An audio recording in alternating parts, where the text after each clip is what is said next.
When you're monitoring your health, you need quick and easy access to the measurements you care about. But what happens when you can't see the numbers on the monitor or the scale?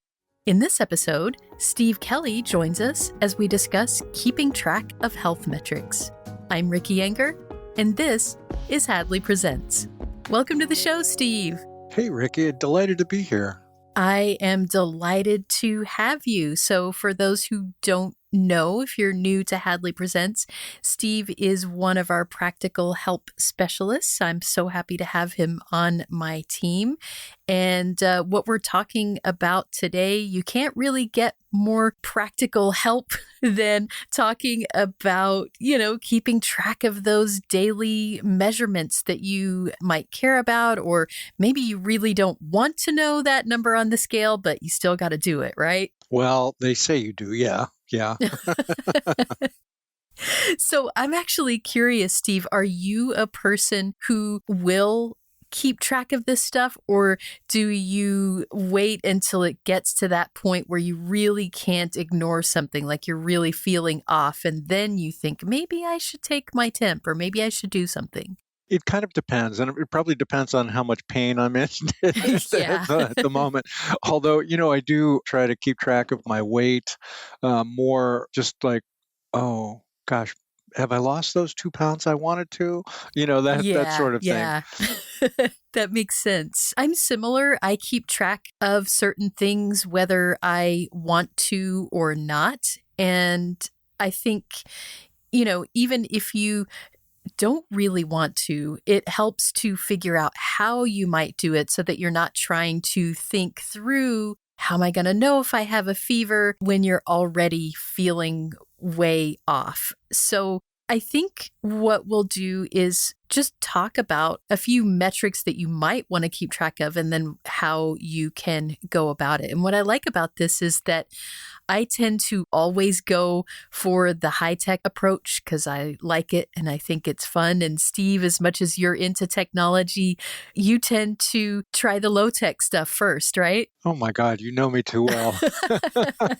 Yes, I would say that that's true. And that makes the perfect balance, because that's what those of you listening are going to do as well. There are going to be some of you who are all about figuring out, how do I make such and such work with my smartphone? And then some of you are thinking, no smartphone. I don't want that, don't need that. Just let me get the measurement I want. So I guess let's start then with, if you had to take your temperature. For me, this is going to be either a talking thermometer or an app-based thermometer. And I'll talk a little bit about each of those in a second. But for you, Steve, how are you going to do this? When I'm thinking about a thermometer, it seems like that screen is really, really small. Yeah, it's totally small, and it's definitely going to be done with a handheld magnifier and under decent lighting. Also, there are times, like, I know that there's one that you can kind of just put up against your forehead, and a partner or family member or something like that can read that off pretty quickly. And right. So that's sometimes what happens in our household as well. But for the most part, it's going to be done with a magnifying glass. And like a lot of other things for me, Ricky, the other thing that I might do, I might actually take a picture of it with my smartphone and then enlarge it as needed so that I can read it. And, I'll probably do that with other things as well, but that is kind of like a backup for me. That's pretty clever, actually. These are things that I wouldn't think about. My first thought would be, sure, get a magnifier, but then you're holding the magnifier over the thing, and if the reading disappears and the thing turns off because it's conserving power, like you're done with it, then what do you do? So actually taking a picture makes a lot of sense. So for me, I have used a talking thermometer, and we'll have a link to at least one of these in the show notes. And I have found that for whatever reason, the talking thermometer does indeed talk, and it does take a measurement, and that measurement may or may not be accurate. So what I've done is number one, make sure that it is at least consistent with itself, if that makes any sense. So if I take, 2 or 3 readings, I want those to be the same because I don't think my body temperature is going to be fluctuating that much in that limited space of time. So that's the first thing that I will do. And then the second thing, and I kind of take this approach with all of my measurements, is that if I'm with a healthcare professional at some point and they're doing those measurements, I'll bring my thermometer along during that yearly checkup or whatever it is, just so that I can measure it against what the healthcare professional's thing says. And that way I know, hey, it's off by a degree, but it's consistently off by a degree. So I can have a general idea of kind of what the truth is when I get that measurement. Yeah, what a great idea. I think, a lot of the consumer stuff that we get, this probably holds true for scales as well. They're going to be off a little bit, but that's a great way to calibrate them with something that a professional has.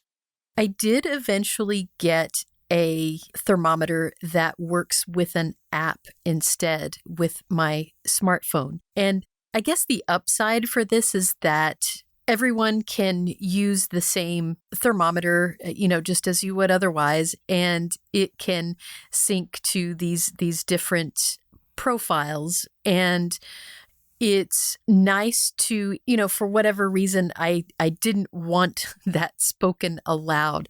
That's less true for a thermometer and definitely more so for a scale. Okay, yes. Then I can have it synced to that app. So when it comes to a scale, is your approach similar for getting the reading off the scale? Now, those screens tend to be a little bit bigger, but maybe it's still kind of that same approach, is it? Well, embarrassingly, yes. And it's kind of an old scale that's got an LED screen on it. And I think when I first got it, it had a nice big LED screen that I was probably able to read.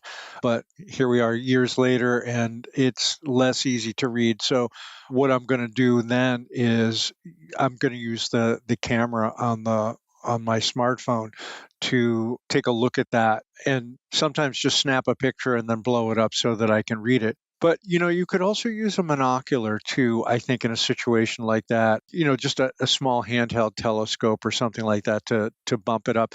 But again, kind of like what we were talking about with the thermometer, that's one of those things where when I replace it, I'll replace it with one that's a talking scale. Right. And they do, the talking scales have come quite a ways from what they used to be. Now they can measure a lot of different things. So not just your weight, but they're doing some things to calculate what your body mass index is, or even in some cases, how much water that scale is detecting in your body. But they still do the very important thing of announcing your weight. And they have volume controls. So it's not a from 1 to 10 kind of volume control. It's more of a low, high, and then announce to the whole block level of, how loud that is. And it's good that it has that loudest setting, because if you are having difficulty hearing something, you don't want to be trying to bend down to that speaker and listen as it says your weight. Now, I also, of course, have a scale. I actually have a couple of them that sync to an app. And the reason I have a couple of them is because they tend to measure different things. And so if you have a smartphone and if you either have concerns about kind of announcing things to the world, or you just want to be able to have these metrics stored in your phone in that health app. So Apple and Android do have a health app where various things are tracked. The app-based scale can be great for this. And what I really like about it for the scale what I can do is step on the scale, do the measurement, and if I were a person in that position of I'm still trying to figure out how to use my smartphone, it's not always super straightforward. I love using a smart assistant for something. In that case, because these apps sync with your phone, you can just ask that smart assistant, what was my weight today? And it will tell you. And that's really, really nice if, again, opening that app or looking at it, making sure that you're seeing everything, maybe that's problematic for you. Yeah, that sounds like it streamlines the whole thing and just makes it easy. So, for example, you might ask Siri about it or the Google Assistant or something like that. Exactly. So blood pressure is another one of these things that I never used to think about at all, and now I do. So if you are measuring your blood pressure at home, these two tend to have big screens, but there are talking ones and app-based ones as well. We'll have links to a couple of those in the show notes. And I think this one, more so than any other one, every single blood pressure device tends to do its measuring a little differently. And it is so important to make sure that you've kind of synced that with what the measurement that a healthcare professional is giving you, because they can be off by 15 to 20 points, which is a huge, huge deal.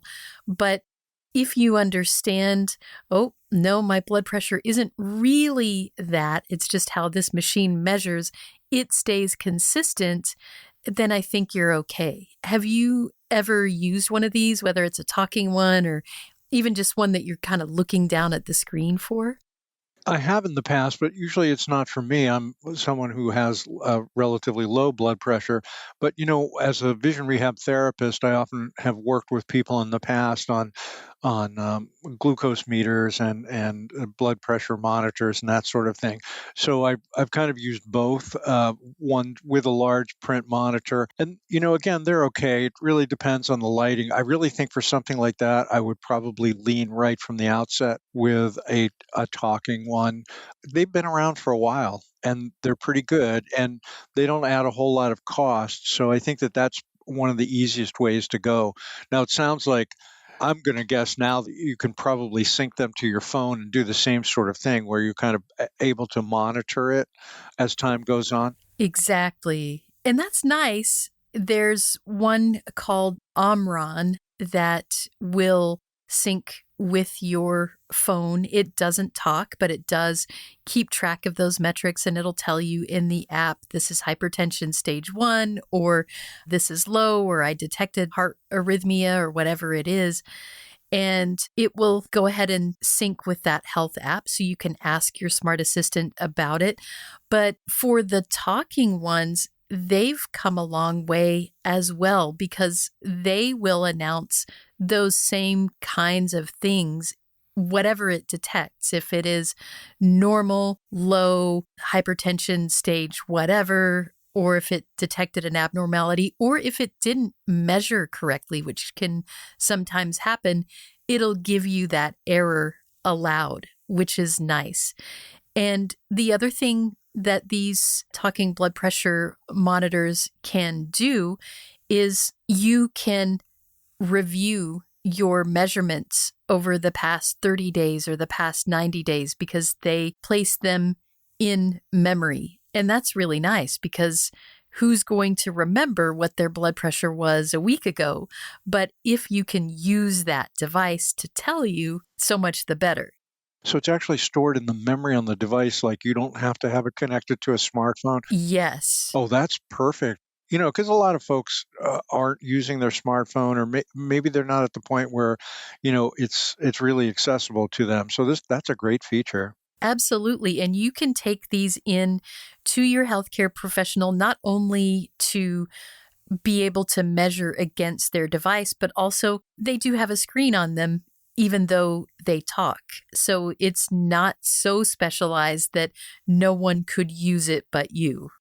You mentioned just a bit ago working with people who are using glucose meters. So if you've got diabetes and you need a way to track that, there are approaches for this. Which ones have you seen people use, Steve? Is it a talking one or, something with large print, or what is it?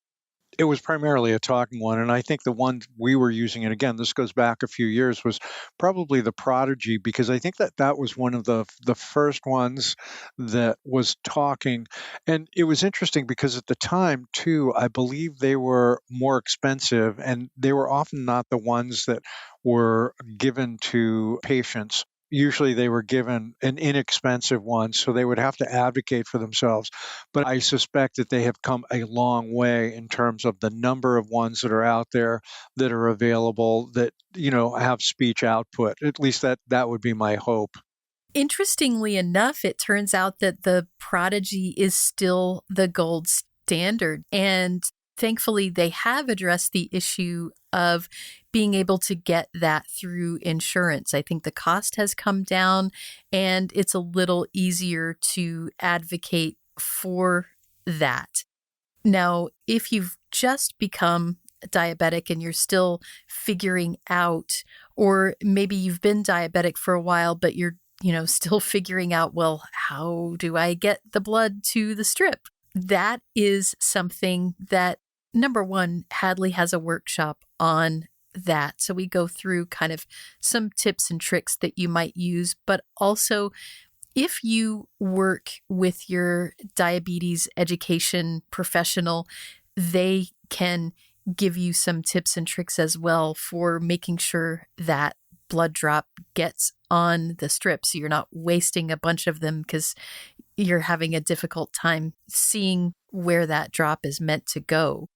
What's great in our state too was the diabetic educators oftentimes would call in vision rehab therapists too, so we could work with folks. It was great because a lot of times the client or patient may not have the opportunity to see the diabetes educator on a weekly basis or something like that, whereas we could, and we could spend the time practicing. So that might be something else that a person thinks about or asks about. What are the other alternatives to practice with this? Because sometimes it does take a little bit of practice to get that piece of it down.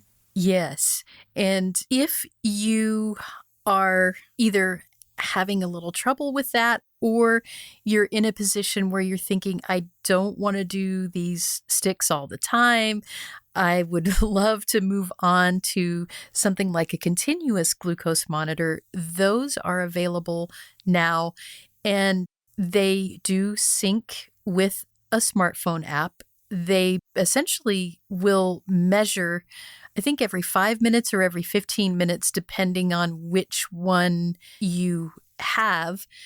And they are relatively accessible. Now, there's a couple of things that you do have to think about when using them. One, of course, you do need that smartphone in order to be able to have the app. But the other thing that you've got to think through is you change these, I forget exactly what you call them, but they're the thing that tracks. It's placed on the back of your upper arm, and you replace that every 14 days. And so the process of getting it attached to yourself is pretty accessible, but you do have to connect it to the app every 14 days. And so this is one of those things where there's a 4-digit code, and there's also the app has a way that you can get something in frame where it automatically grabs the code. So that, I think, is the most not straightforward part of the process, is doing that part of it with low or no vision. Do you have someone to read you that code real quick? Can you use the magnifier on your phone? Can you turn on Zoom or what have you to get it zoomed into either that code that you enter manually or kind of get it framed the way you want it to? And once that's out of the way, again, you can ask your smart assistant, what's my blood sugar right now? It sounds like it might be a little tricky at the outset, but something like that can be a real game changer for somebody who has, sometimes a very unpredictable glucose readings, and which isn't that unusual, but something like this where you've got that constant monitoring. That's just huge over what was available again 10 or 12 years ago. Absolutely. And if you are still struggling with getting that blood on the strip consistently, I wasted 6 strips and finally I got it. And if that just becomes such drudgery, it's good to know that this is another way you can approach it. So, what I wanted to accomplish with this podcast, I guess, was just to let people know what might be available that you're unaware of, if these are things that you're struggling with. And certainly, we haven't covered all of the health metrics that you might want to track, but this can give you an idea of how to think about it, some different approaches that might be available.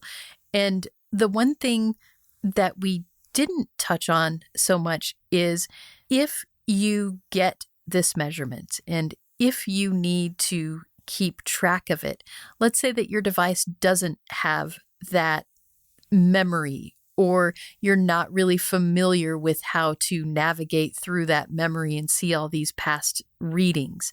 So if it's not being stored in your phone automatically, what are some ways that people can get that measurement and keep track of it in a way that's then easier to reference later? Yeah, you want the Steve's low vision approach? Absolutely. Well, get yourself a nice felt tip marker and put it in large print. And again, it really depends on what you're trying to accomplish. But these days, I would probably go to some sort of an audio recorder. And there's two that I recommend. Like I use an Android phone, so I have a free app called HiQ Recorder, and it's free from the Play Store. But what I like about it is I put it on the home screen. So you just touch it, it opens up, and then you record what you need. What I would use that recorder for is something real quick. The other thing, for somebody who's not using a smartphone, Ricky, use a recorder, like an easy to use recorder like the MicroSpeak. I think it's $70 from most places, and you might even be surprised. I think I did see it on one of the box stores. Normally I would suggest Independent Living Aids or LS&S or one of those places. But what's so nice about that too is, again, it's an easy to use recorder, and I would just keep track of the recordings on that because you can do it simultaneously. And then, if you need to write them down later, or you could even take the recorder into the doctor's office with you and play some of those things back. So that's the way I would approach that. I think that's really helpful, especially if you're in that stage where I can't quite read my writing anymore and the smartphone is not my best friend yet, but I still need to be able to keep track of these things, both for myself and for my doctor. That's a pretty straightforward way to get it done. Yeah, and I think for some of these things, depending on what's going on, accuracy is critical. So, if you're really at the point where you're having difficulty reading your own writing, I know I am. There are a lot of times when I have difficulty with it, which is why I would use the recorder. That's going to be more accurate for me. Yeah, absolutely. And definitely more accurate than depending on your own memory, because that can get difficult. Yeah, and frankly, convenient too, because it's like, okay, well, where is that bold line pen? To which drawer is it in? Blah blah blah. So I usually have my phone, and I think for somebody who's not a phone user, who is going to be recording this stuff, say on a MicroSpeak, they're going to have that recorder in their backpack or their purse or their pocket too, because they're going to be using it in the same way. So I think that just is a lot more convenient overall. Well, I think this has been a nice, informative discussion. Whether you want to keep track of things or you have to keep track of things, at least helps to know that there are ways to do it when you need to, and that you're not going to be left scrambling if you really need to take that measurement Now you can at least think through, well, how am I going to do that? We will have links to some examples of all of these things, both talking and app-based measurement devices that you can check out. And if you have something that we didn't mention, or you have maybe a recommendation for a particular device, we would love to hear from you. So we'll have that contact info at the end of the show. Steve, it's always fun to chat with you. Yeah, thanks for the invite, Ricky. I enjoyed being here. Yeah, I appreciate your input as always. And until next time, thanks so much for dropping by. Got something to say?